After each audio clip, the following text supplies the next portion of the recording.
चाळीसगाव जवळ पाटण म्हणून गाव आहे.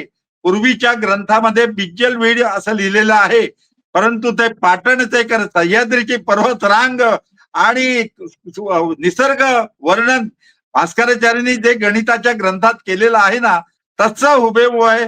आणि आपण नशीबवान यासाठी आहोत की ती जागा जी आहे ती फॉरेस्ट डिपार्टमेंटच्या अंडर आहे. त्यामुळे तिथे वनसृष्टी आहे, डोंगर आहेत, सह्याद्रीची रांग आहे, पर्वत रांग आहे. आणि महत्वाची गोष्ट म्हणजे नदी आहे आणि पशु पक्षी जे भास्कराचार्यांनी गणितामध्ये उदाहरणामध्ये घेतले. मोर आहेत तिथे, ससे आहेत आणि खरं सांगू का माकडं आहेत, हे पशु पक्षी असे सर्व गोष्टी चाळीसगाव जवळ पाटण या गावी आहेत. कारण तिथे फॉरेस्ट डिपार्टमेंटच्या अंडर ही जागा आहे म्हणून ते राहिलं आहे.